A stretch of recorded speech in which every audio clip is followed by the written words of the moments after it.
E eu queria terminar este sermão fazendo uma ilustração. Queremos que esse seja cada um de nós.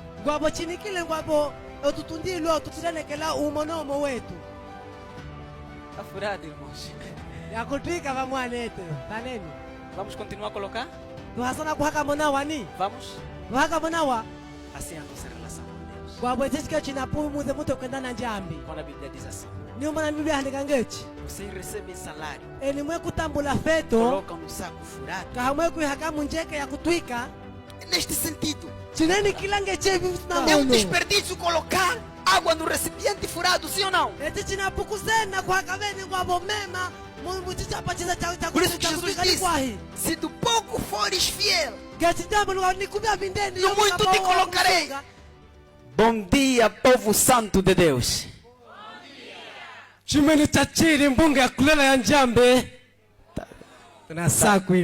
Tá fraco, né? Sábado é dia mundial de alegria, então, mais uma vez, bom dia, igreja. Bom dia.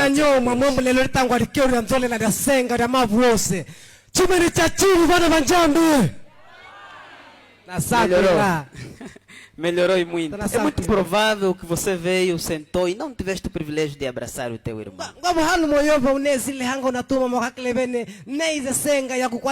Com muito respeito, estende o teu braço a ele e diz para ele: seja bem-vindo ao melhor lugar do mundo. Seja bem-vindo, irmão. Muito obrigado. Sim, senhora. Obrigado. Também o nosso abraço extensivo a você que nos assiste através das plataformas digitais ANV TV. Que a graça do nosso Senhor Jesus Cristo possa se estender até você.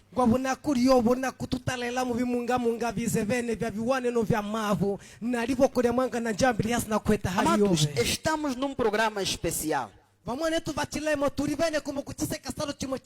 O projeto Construção, segunda edição.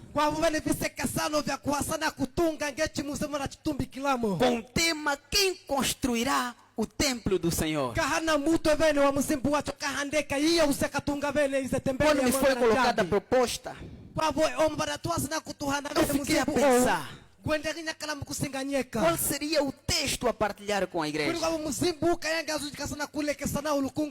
E me veio em mente um texto. Eu amo esse texto, o livro de Ageu, no seu capítulo 1.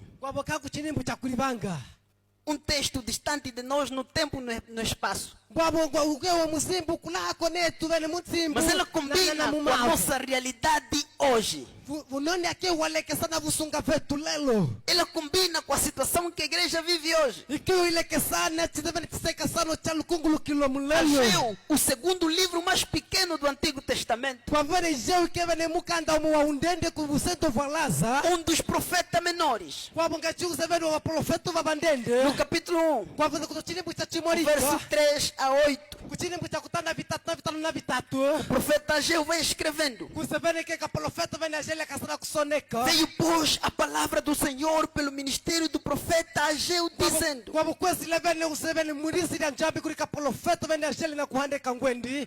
ei para vos tempo de habitardes nas vossas casas estucadas, e esta casa há de ficar deserto. Ora, pois, assim diz o Senhor dos Exércitos: aplicai os vossos corações aos vossos caminhos. Semeis muito e colheis pouco. Comeis, mas não vos fartais. Bebeis, mas não vos sacieis. Sim. Bebeis, mas não vos sacieis. Vestivos, mas ninguém se aquece. O que recebe salário, recebe colocando num saco furado. Assim diz o Senhor dos Exércitos: trazei madeira e edificai a casa, e dela me agradarei. eu serei glorificado, diz o Senhor. Amém? Ageu capítulo 1, verso 3 a 8. Ageu capítulo 1, a 8. Não fecha a sua Bíblia. Convido a colocá-la no colo. E fecha os olhos, vamos conversar com Deus. Eterno, maravilhoso nosso Pai que estás nos céus. Pela tua graça, pela tua misericórdia, estamos aqui, Senhor Jesus. Entendemos que como Israel, muitas das vezes não temos dado ouvido à sua palavra. Manifesta hoje a tua glória. Que ao sairmos daqui possamos sair reavivados segundo a sua palavra. Perdoa o pecado do seu povo, começando comigo.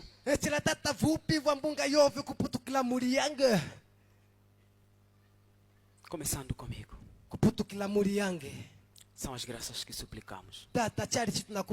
No nome de Jesus. Amém. Amém. Amados, Ageu é contemporâneo de Zacarias, Neemias e Esdra.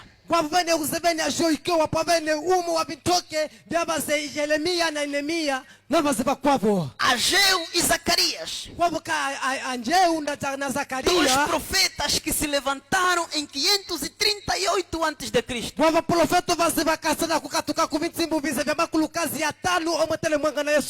Eles se levantam para divertir o povo e motivar a igreja para reconstruir a Jerusalém que havia sido destruída.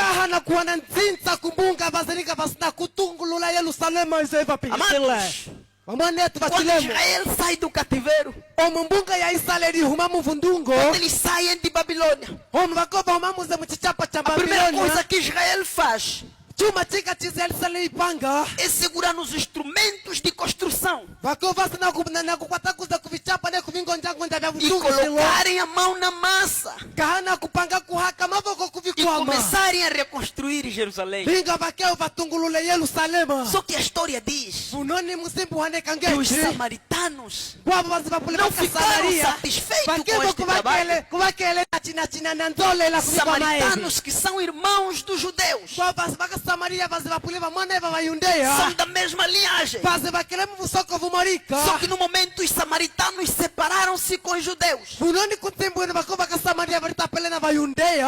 Benjamim e Judá se juntaram. E as 10 demais tribos se juntaram. Dois reinos, aqueles que um dia eram irmãos, os samaritanos tornaram-se os piores e o primeiro inimigo de Judá.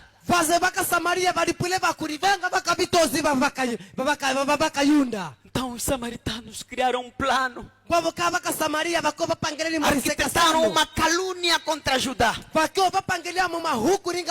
Foram ao rei Artaxerxes, contaram calúnia contra o rei, contra o povo. E o rei mandou paralisar as obras. Ninguém mais constrói o templo de Jerusalém. A Bíblia diz que os judeus ficaram desmotivados. Eles ficaram tristes. E eles saíam no seu caminho. E começaram a pensar assim: não chegou o tempo de reconstruir o templo do Senhor. O tempo ainda não é oportuno para restaurarmos o templo de Deus.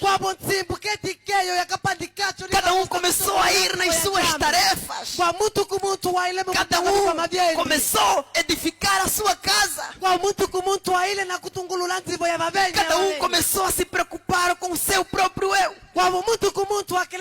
que o templo de Deus estava em ruína. Então Deus chama o profeta Ageu. Deus chama o profeta Ageu. E a Bíblia vai registrando no verso 3 e 4. Veio, pois, a palavra do Senhor por intermédio do profeta Ageu, dizendo: é para vós tempo de habitardes em vossa casa. Casas estucadas, casas embelezadas, casas mobiliadas, casas arrumadas. A passo que a minha casa continuará em ruína. Verso 5 vai dizendo assim: ora, pois, assim diz o Senhor dos Exércitos: aplicai os vossos corações aos vossos caminhos. Este é o meu verso favorito. Outras versões usam o termo: considerai o vosso passado. E Ageu vai usando essa frase por 2 vezes. Ele repete no verso 7: considerai o vosso passado. Por que considerar o vosso passado? Por que considerar o nosso passado? Por que considerar o nosso passado? Por que levar em conta o passado? Quando você olha para Israel no passado, você vê a mão forte de Deus a libertar o povo. Você vê milagres extraordinários acontecerem em Judá. Israel foi abençoado com a presença de Deus.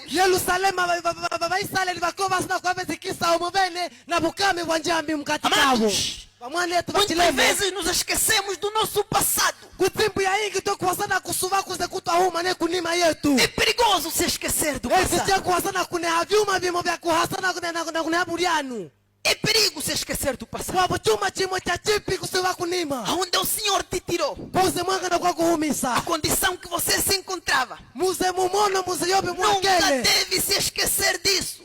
Se você quer fazer planos para o futuro, você precisa fazer uma análise do teu passado. Você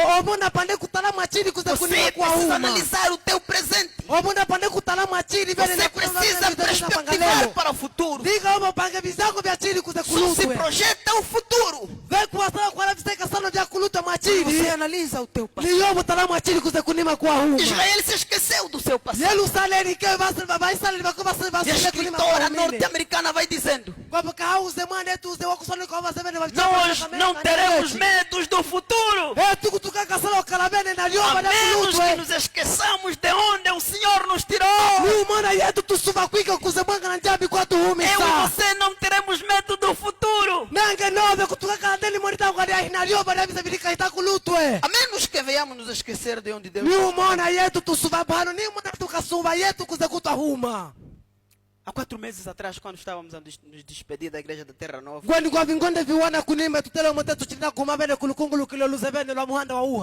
o ancião Gondi estava a ser apresentado como novo diretor. E, tomando a palavra, segurou-me no ombro e disse: igreja, eu tenho um ancião pé direito como meu filho. Esse é meu filho da casa. Eu tenho este privilégio. Mas no passado nem sempre ele foi assim. A primeira vez que conheci o ancião pé direito, era um jovem que de repente entrou em casa sem pedir licença. O ancião disse: quem é esse delinquente que entra na minha casa sem pedir licença? Os filhos responderam: pai, esse aqui é o irmão pé direito. Está se convertendo agora na igreja. Amados, Quando eu analiso o meu passado, não tem por que não glorificar a Deus. E eu tenho aprendido muita coisa com a minha esposa a respeito da educação. Várias vezes ela sentou comigo e assim. A forma correta não é essa, é esta. Porque eu não tive a educação que ela teve. Por isso eu falo de boca cheia. Na fase adulta, grande parte de alguns princípios básicos eu aprendi com a minha esposa. Louvado seja Deus por causa disso. Amados, quando você olha para o teu passado e se pergunta, o que seria de mim se Jesus não me libertasse do lamaçal do pecado? Quando você analisa o teu passado, você se pergunta, o que seria de mim se eu não fosse liberto do cativeiro? O que seria de mim e de ti, amado? Se Deus não te libertasse do mundo das drogas, o que seria de mim e de ti nesta manhã de sábado? Se Deus não te resgatasse do álcool, o que seria de mim e de ti nesta manhã? Se Deus não te libertasse das dívidas, existem pessoas hoje que não estão dormindo, que tomaram decisões erradas na vida. Mas se você não está com dívida, graças a Deus, amém?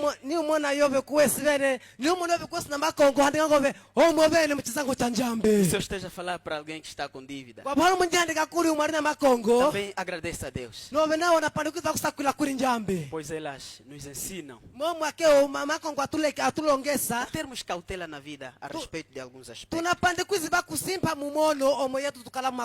O que seria de mim?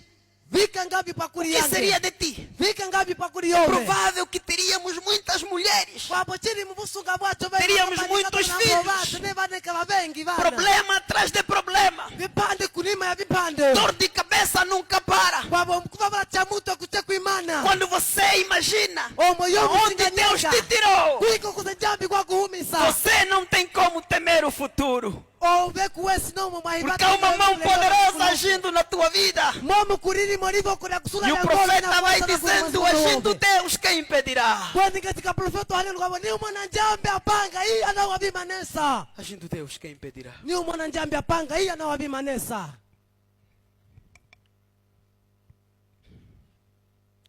Ageu no verso 4 vai dizendo assim: para vós é tempo de construírem as vossas casas,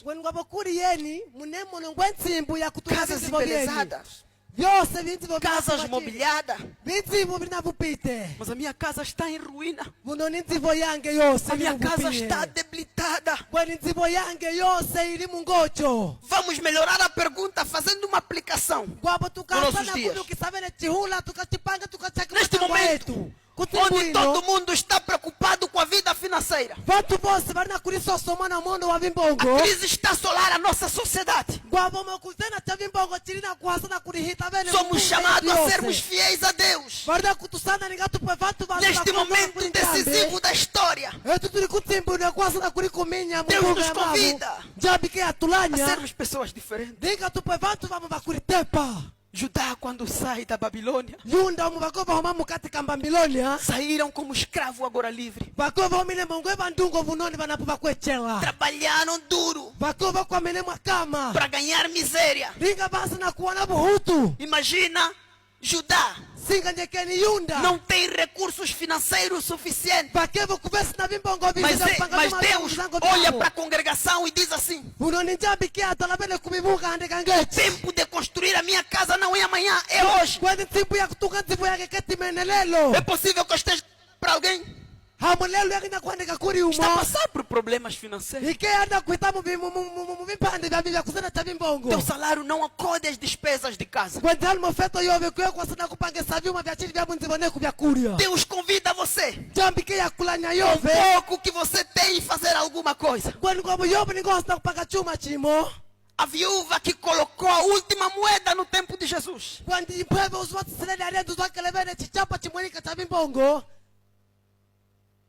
Do ponto de vista humano, parece algo insignificante. Mas é de grande valor para Deus, amém?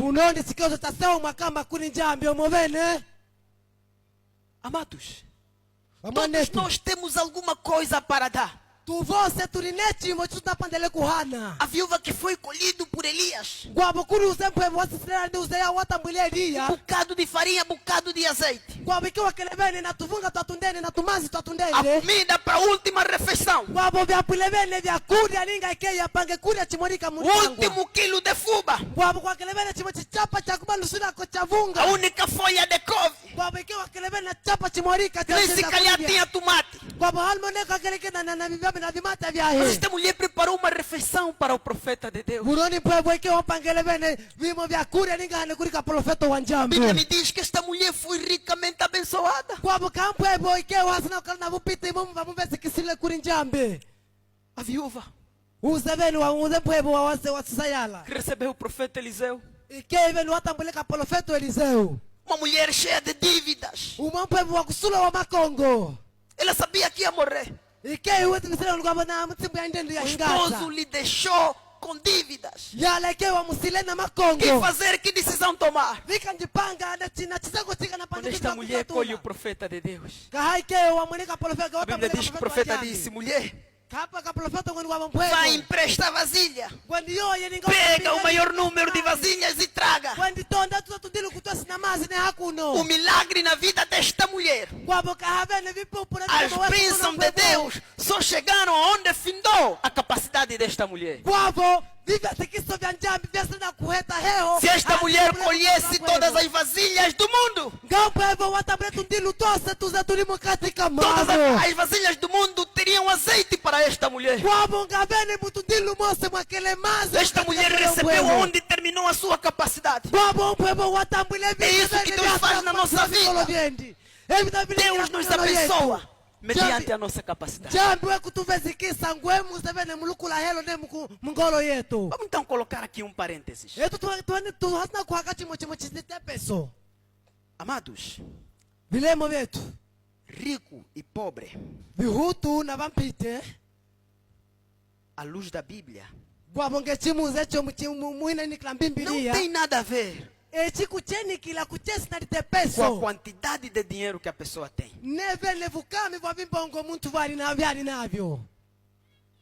Tem a ver com a maneira como cada um gera o que tem.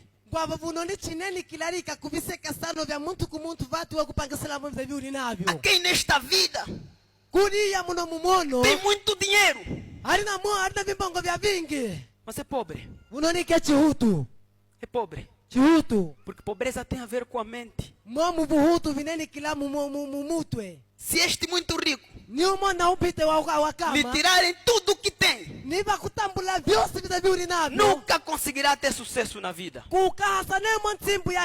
Estará arruinado para todo sempre. Mas quando um pobre, do ponto de vista humano, é rico, você pode lhe tirar tudo. Ele começa de novo. Você pode lhe receber tudo. Ele começa de novo. Jó não deixou de ser rico quando perdeu tudo. Jó não deixou de ser abençoado quando perdeu tudo. Jó, mesmo não tendo nada, foi ricamente abençoado por Deus e era rico.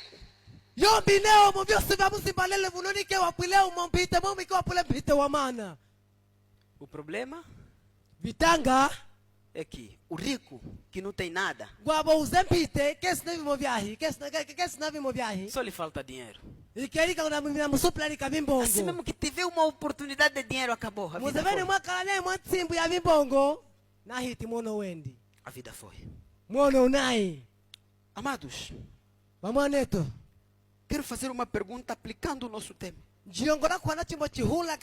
Quem construirá o templo do Senhor? Quem construirá o templo do Senhor? Amados, quando nós nos disponibilizarmos para trabalharmos na obra de Deus, somos ricamente abençoados. Você pode não ter um aumento salarial. Você pode não ser promovido no teu local de trabalho. Mas você é abençoado. Deus abençoa de muitas maneiras. A saúde é uma delas. Existem pessoas que ganham 2 milhões de kwanza mensal.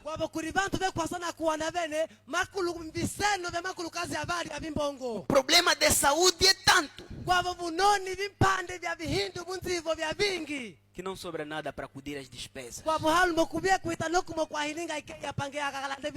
Mas existem pessoas com pouco valor que tem, ele faz proeza, ele faz maravilha. Então, amado, quando você doa o que você tem para a obra de Deus, você é o beneficiado na face da terra. Deus não se beneficia da tua doação. E vou mais a fundo. Deus não precisa da nossa doação. Por isso é que Ageu capítulo 2 verso 8 vai dizendo: minha é a prata.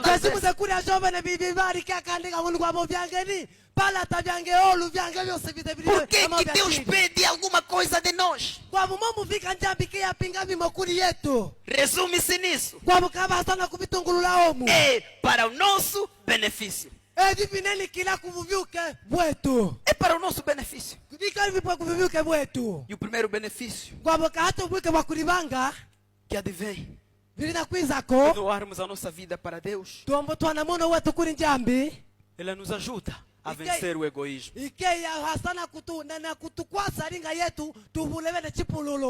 Doar nos leva a deixar de concentrar as coisas em nós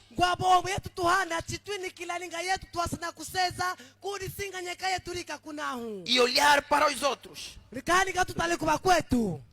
Doar nos ajuda a ter confiança em Deus, aprender a viver pela fé, uma confiança plena, aprendendo a conhecer o Deus da bênção e não a bênção em si. Doar nos ajuda a ser generoso. Todos nós neste mundo nascemos para servir. Eu e você nascemos para servir. Nascemos para servir. A natureza foi criada para servir. O rio não bebe da sua própria água. As plantas não comem do seu próprio fruto. O sol não brilha para si. Todos nós nascemos para sermos luz para os outros. Todos nós nascemos para fazer os outros felizes. Esta é a lei da natureza criada por Deus. Tudo foi criado para cuidar, para ajudar o outro. Você foi chamado para ser uma bênção para a tua sociedade. Todos nós fomos chamados com este propósito. Por isso, quando Deus pede alguma coisa de você, você é o maior beneficiado.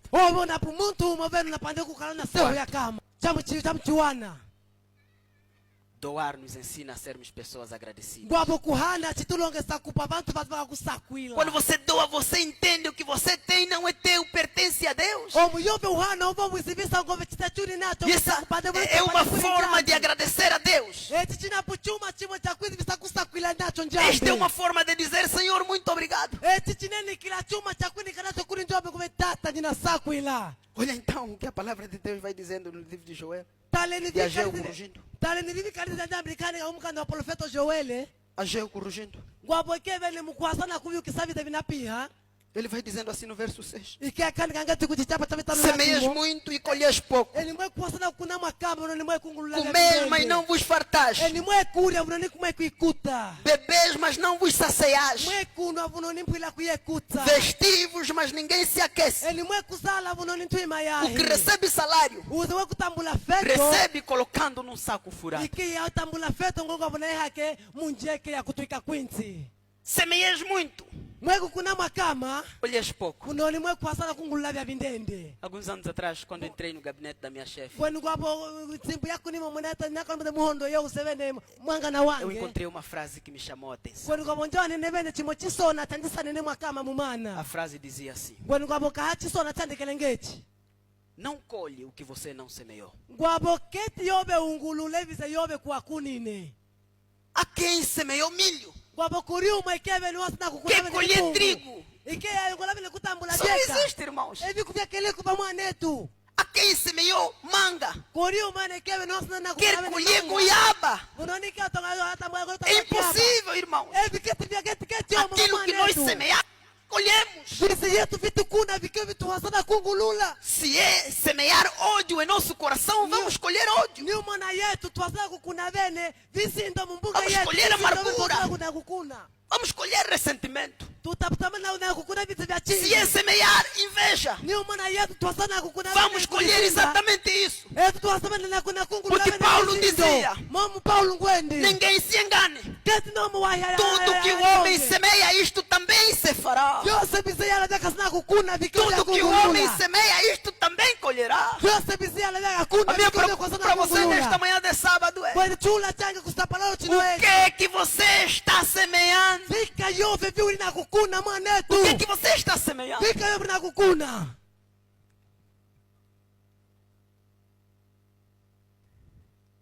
Nesse verso nós encontramos a improdutividade de Israel.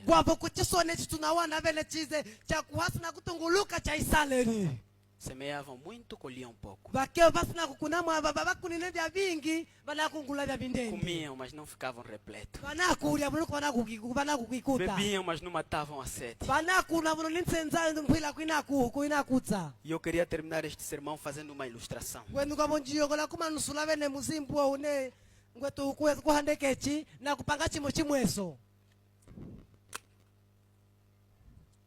Temos aqui esses bidões.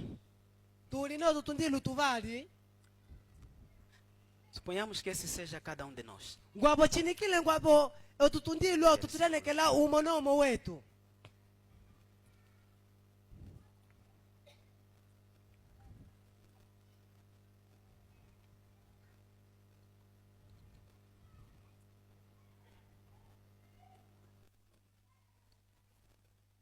Oh, tá furado, irmãos.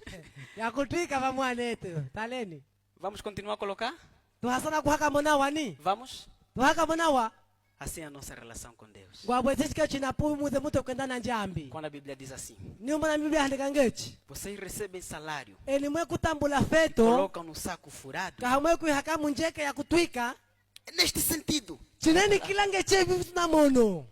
Você quer colocar água no balde furado, só que você descobre que está furado. É um desperdício colocar água no recipiente furado, sim ou não? Por isso que Jesus disse, se do pouco fores fiel, no muito te colocarei. Se com pouca quantidade toda ela correu para o chão, o que aconteceria se ela tivesse cheia?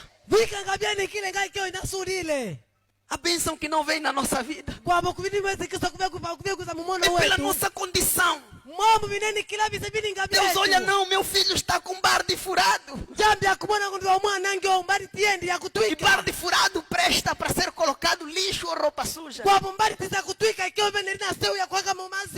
Então, Deus não nos abençoa. A primeira coisa que Deus faz é reparar o recipiente. Deus vai procurando forma de reparar. Só que nessa espera de reparação, você entra em desespero. Você pensa que Deus não está a ouvir a tua oração.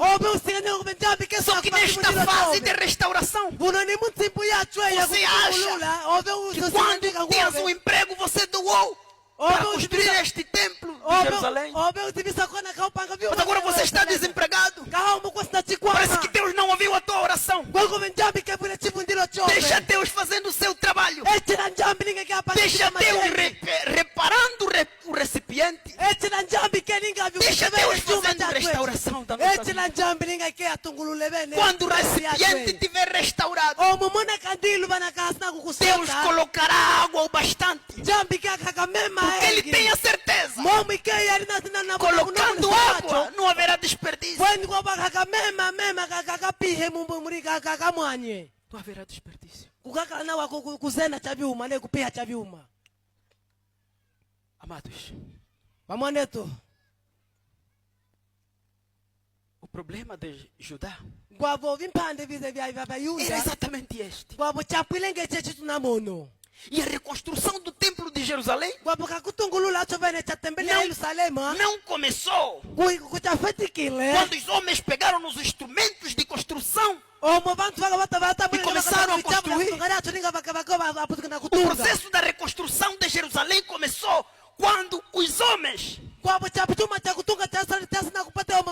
decidiram reconstruir o seu coração. Tudo começa aqui. Nós não teremos capacidade de doar à igreja pelos recursos que temos. Se a reconstrução não começar aqui no nosso coração, esta deve ser a nossa oração. Senhor Jesus, reconstrua o meu coração partido pelo pecado. Reconstrua o meu coração despedaçado por causa da maldade deste mundo. Taura a minha vida. Se assim o fizermos, seremos ricamente abençoados por Deus.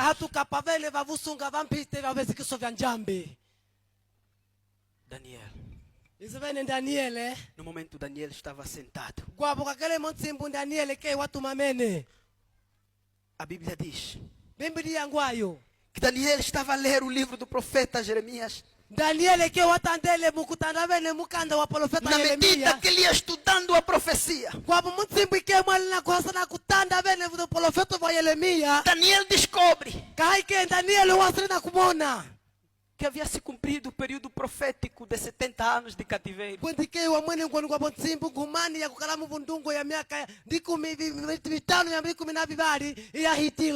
Daniel olha para o livro de Jeremias.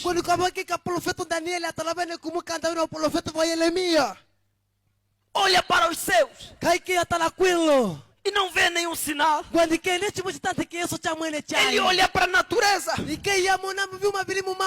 Não existe sinal nenhum. A Bíblia diz que Daniel começou wabalekele ni waputukile programa de jejum e oração. ike wasrena kuhazana kutambula kuhitanzala kana kuvundila. Eu imagino Daniel naquele dia a imaginar a cidade de Jerusalém antes do cativo. As crianças eram livres para brincar um lugar para outro. As saíam de casa para o trabalho. De regresso trazia o pão para sustentar a família. Daniel começa a imaginar este cenário de quando as famílias eram felizes sem separação.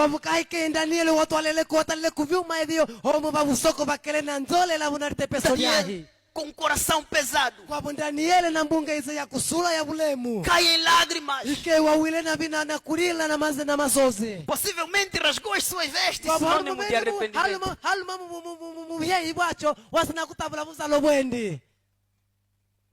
Amados, Daniel fez uma oração tremenda. Dirigiu-se à sua janela que apontava para Jerusalém. Colocou-se de joelho e fez uma oração tremenda. Daniel fez um concerto com Deus para que Deus libertasse o seu povo.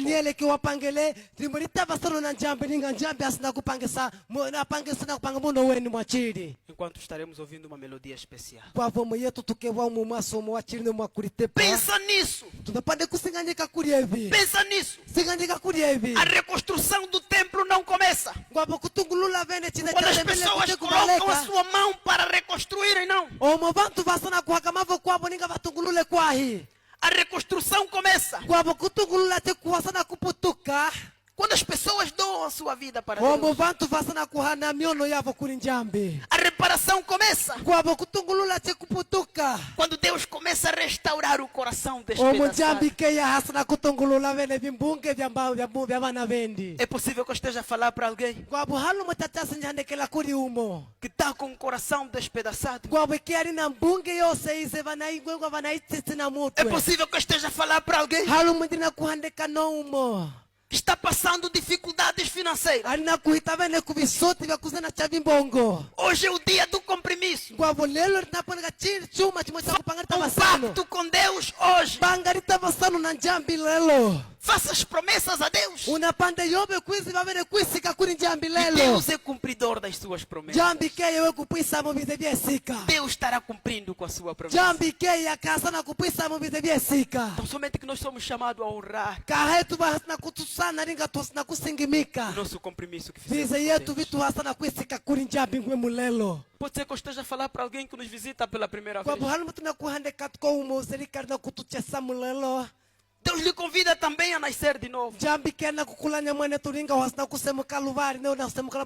Deus lhe convida a começar tudo de novo. Porque a Bíblia diz, hoje é o dia da salvação. Hoje é o dia das boas novas. Hoje a salvação chegou em sua casa. E precisamos abrir o nosso coração para Jesus. Por que lutar com os dois pensamentos? Por que negligenciarmos o chamado de Deus? Façamos como o povo judeu. Ouviram a voz do profeta. Voltaram a reconstruir o e foram ricamente abençoados. Foram ricamente abençoados. Medita nessas palavras enquanto estaremos a ouvir a melodia.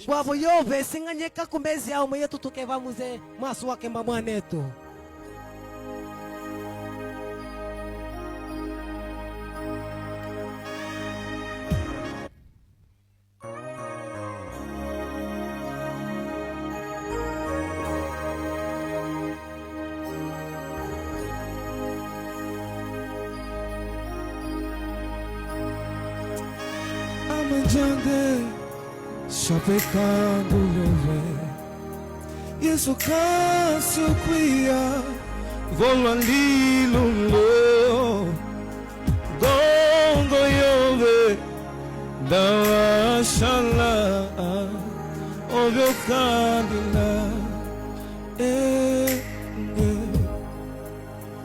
abakama la velho vici ete que isso aqui vakalila e ete que lhato Etiye swatu kuluka voloni lulo ibakalila shapikando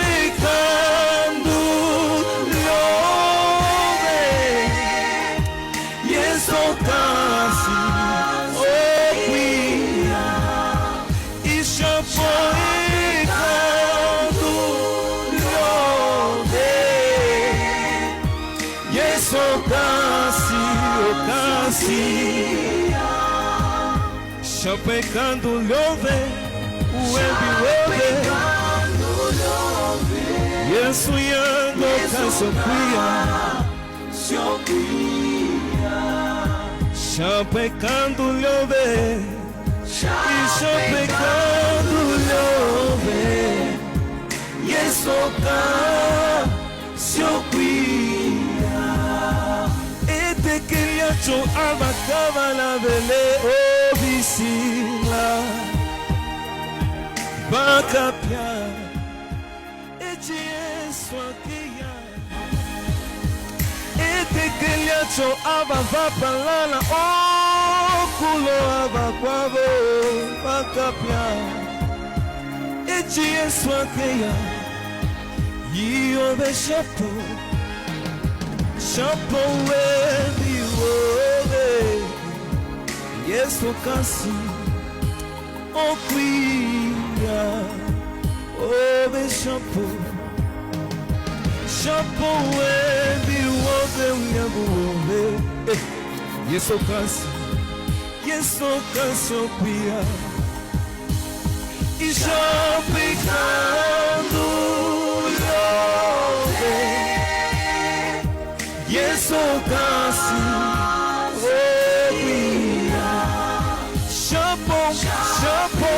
Chapecando love kwa Chapo yangu love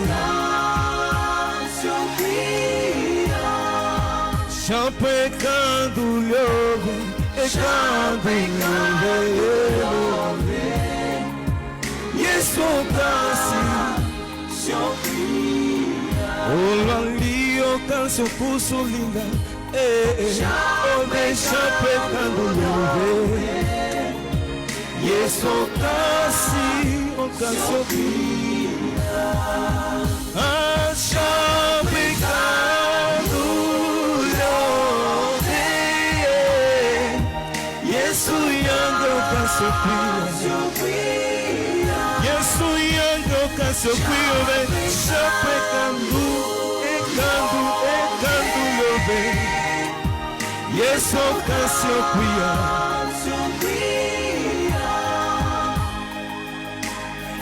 Chapo, chapecando love Yesu kasi Chapo, ololho canchoco chapecando love Yesu kasi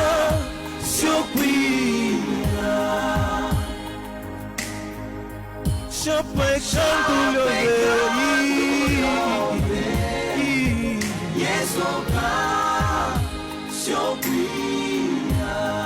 Chapo etalimwele Ekando love Yesu kasi okwia